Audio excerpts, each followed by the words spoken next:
Yo, what's going on, everybody? Welcome back to the 10-minute mailbag. I apologize up front if today's video ends up seeing a little bit low in energy. I have been battling like a little bit of a stomach buggy for the last couple days, and honestly, I'm just tired. I'm okay, just a little tired. But the content, it does not rest. We persist. So today, we've got another excellent MLB The Show question and answer session, and we're going to get to the bottom of the answers you seek. For anyone new here, I take questions every single Monday from the YouTube comments and from Discord. Be sure to join the Discord. And I answer them in full, and I give you guys a little bit more depth than what you might otherwise get on the Reddit forums or some, typing back and forth in the comment section. I just give you guys the information you need. So 3 questions today. Short, sweet, and to the point. Let's get to them. 10 minutes on the clock, as is the usual, and we're going to dive on in. So in 3, 2, 1, begin. Our first question today comes from, I believe, a first-timer. So shout out to you, Hobie Collins 6030 from YouTube. Am I the only one in this community who is absolutely shocked, all caps, at the fact that we're on Season 3 and we have only had one Mickey Mantle card and it was a Day 1 card? Technically, we're in the middle of Season 2. Maybe that was a typo. Maybe he said almost Season 3 or meant that. But regardless, I know what you're feeling. So on the screen in front of you, I have assembled what I am calling the all where the hell have they been team. I have put together a team of folks who I'm like, how come they haven't gotten more cards or better cards or 99s? We start in left field. Also, I should say, this list probably is incomplete. I kind of just did it quickly. I don't own every single card in the game because I feel like this year it's next to impossible to be doing that. So if I left somebody off or if you just think of somebody else, please, by all means, put it in the comments. Jason Bay. How come we don't have a 99 of good old Jason Bay? We have this 91, and I believe that's it. Also, Mickey Mantle, as he said. Paul O'Neill, I know we just got this 91. I will walk from Baltimore, where I live, to San Diego if it means I get a 99 Paul O'Neill. I need him. Richie Sexton. Kind of coolish new legend this year. We only have this core card that nobody on Earth really uses. Chase Utley. Everyone would love a 99 of him. I can guarantee you that. Jerry Hairston. Justice for Jerry Hairston. Can we get this guy a 99, please? I know probably at no point ever during his Major League Baseball career, and that is no disrespect to Jerry Hairston Jr. I don't know if he was ever really a 99 caliber ever, even for like a 3-game stretch, but hey, justice for Jerry Hairston. Troy Gloss. Usually he's like a lefty killer at the very least. Haven't gotten anything outside of what I think is a collection. Yeah, Diamondbacks collection. Mike Piazza, the Pizza Man, still only this 90, by the way. Excellent card. I'm hitting 459 with him. Usually Mike Piazza cards stink. This one's very good. And Tony Stone, like for all the hullabaloo in a good way around like putting Tony Stone in the game, how come we don't have, I think she has a 90, so I should have put her 90 in here. But how come we don't have better than a 90? That should have been the 90, you know what I mean. It would be cool. I mean, give us a cracked out 99. Why not? In terms of pitching, I'm waiting on 99 Messina. We still don't have 99 Randy. And missing here, and I don't own him, nor did I have wildcard space, is a 99 John Donaldson. And this is where I'm going to pause to comment on something. I am happy that 99 Randy, 99 Donaldson, and honestly, maybe even to some extent 99 Mickey are not here. I guess less so 99 Mickey, more so 99 Randy and Donaldson. I like that, like, SDS is trying, I think, a little bit. I don't think they've forgotten about Mickey Mantle or Randy Johnson. I think SDS is trying to just, like, listen, they know last year the meta was Randy Donaldson, Randy Donaldson, Randy Donaldson, and they're trying to give us a break from that, I think. I don't know if that's good or bad. The bad would have been the meta probably existing in the first place. But I think they're just trying to give us a break from that. So, watch, I'm going to, put this video out on Monday, and then Tuesday they're going to announce, oh, look, Randy Johnson's the chase pack. I could feel it in my loins. But I don't mind the break. And in the bullpen, 3 guys I thought of. Rivera, for some reason I thought he had a 99, but I don't think he does. 93. Josh Hader, still waiting on like a crazy good Josh Hader. Usually we have one. And no 99 Chapman to this point. Now, this Chapman, the 91, is excellent. Is very good. But kind of just surprised. We have like a 97 or a 99 of him by now. So that's my where the hell are they team. I didn't do the bench, though you could argue, like, where's 99 Trey Turner? Like, you could certainly make arguments for more people here. It's kind of just where my head went when I initially thought about it 4 minutes ago. So let me know what you think. Did I miss anybody, or do you have just other people you'd like to see 99s of that it's been a while for? So, Hobie, thank you for your question.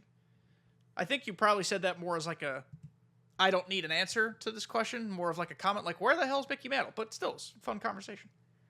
Next one here, and this is interesting, and I'm going to need people to help me if they know more than me, which is certainly possible, because I don't know everything. I pretend to, but I don't. From Jordan Larson. How does 2K have basically every player from NBA history, and yet MLB has so few? Here is my understanding of how MLB works. When you retire from Major League Baseball, again, this is how I understand it, you are no longer in the MLB Players Association. The reason all of these live series guys are in the game, unless they explicitly say otherwise, Barry Bonds during his time as an active player, all these guys are automatically in the MLBPA, which means because of SDS's relationship with the MLB, it's not the MLB, by the way, I hate saying that, MLB, period. You don't say the MLB. I digress. Because of SDS's relationship with MLB, they automatically have the rights to active players. That's how that works in a nutshell. I'm sure it's a little more complicated than that. But when players retire from Major League Baseball, their rights are no longer in the union or the Players Association. That's why SDS has to go out privately and talk to agents, or there are some like collectives that own the rights or likeness rights to a lot of players, and they can deal directly with those people. And then for players who have passed, SDS has to deal with their estate. Whoever's in charge of like whatever, their finances, their businesses, their, the next closest of kin. Sometimes those rights are sold to a collective as well. It gets a little fuzzier and hairier from there. I don't know how exactly 2K works, but if I could kind of shift a little bit to Madden. Again, the way I understand it is that retired NFL players are still in the Players Association or the union, or there's like another retired players union that Madden and EA deal with, and that's how they're able to have the rights to so many people. Maybe 2K NBA is the same? I don't know. So I didn't exactly answer your question, Jordan, and I'm sorry that I couldn't. I tried to do some research, and it's such like a specific question to ask that I couldn't find the right answer for you. But the best I could do is explain, to the best of my knowledge, how MLB works. Another thing that's a complete myth, an utter myth, that I'm telling you for a fact right now is not true, that I want to throw away and let you guys know. There's this thing in the community that, like, when a player retires, SDS has to wait 5 years to get their rights. No, that's false. It is categorically untrue. 5 years is how long a player has to wait after retiring to be eligible for the Hall of Fame, which is a completely unrelated and, you could argue, much more important thing. If they wanted to, SDS could have called Albert Pujols a year ago and been like, hey, buddy, want to be in the game again? Our fans miss you. They could have done that. I just think they chose not to. And he's just one example. They could do it with anybody. I think sometimes they like to let players phase out a little bit. Like in the case of someone like an Ichiro or a Ted Williams who used to be in the game. Theoretically, they could have just renewed that contract, but instead of doing that, they allocated those resources to other players to kind of freshen things up. That is my theory on the freshen up part. But on the fact of it needing to be 5 years, I'm pretty sure that's untrue.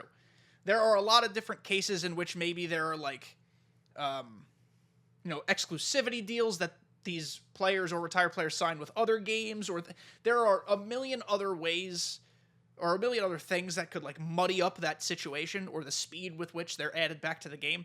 But I am about 101% sure you don't have to wait 5 years to be back in the game. So that's a tangent from Jordan's question, but I just wanted to get that out there. Jordan, I hope we can give you the answer in the comments section that you're looking for, because I want to know just as much as you do. But I tried my best. And we have one more question left, and not a lot of time. This is from Ashley Ray in the Discord. This was not actually put in the 10-minute mailbag section, but I kind of liked this question anyway in our general chat. Does anyone have a favorite card from this season? Let me show you a few of them. I love this Jarren Duran card. So much fun. Has such a good swing. I also love, this is going to be an oddball, I love the Frank Thomas card. I am always good with Frank Thomas. I'm hitting 560 ABs. I'd say probably like 45-ish, 40 of those ABs are in ranked. The rest of them are in like BR mostly. But Frank Thomas is fun. I also really like Chris Sale a lot. He's been a ton of fun. And somebody who I have not really used in my lineup, but I have used in events and other things like that. Don't sleep on Johnny Damon. I said this, I think, maybe in the podcast or in some video last week. I know it's only 6 at-bats online, but versus CPU, it's another 8 at-bats. Johnny Damon's swing is simply incredible. If you recall at the end of last year, there was a Johnny Damon that came out that was really underrated and really fun to play with. And I think this one is right along those same lines. For whatever reason, they build Johnny Damon cards like he's Tony Gwynn. Actually, if you side, let's do that right now. I'm going to do it on my not main team. Let's do this right now. Let's put Johnny Damon side by side with Tony Gwynn. This is hysterical. They both have max contact. Johnny Damon has a bit more power, which makes sense. And the same vision. I don't care about the speed and the fielding and stuff. I know Tony Gwynn is a better fielder. I would argue Johnny Damon might have been faster, whatever. Johnny Damon is, according to SDS, a significantly better hitter than Tony Gwynn. So I just think that's funny. But either way, Johnny Damon, is a lot of fun. Jarren Duran's a lot of fun. Frank Thomas, Chris Sale. Those are just some guys I like. So ladies and gentlemen, that'll do it for this 10-minute mailbag. Again, I apologize if at points I seemed like low in energy, whatever. I am just really freaking tired. I have not slept well, and I've had the tummy bubbles, if you know what I mean. So try my best to heal up. Don't worry, I'm okay in the grand scheme of things. Just a down last couple days, but we'll be fine. Either way, thank you for making it to the end. Thank you for consuming the content. Let me know what you think about everything we just talked about. I love you all. See you next time.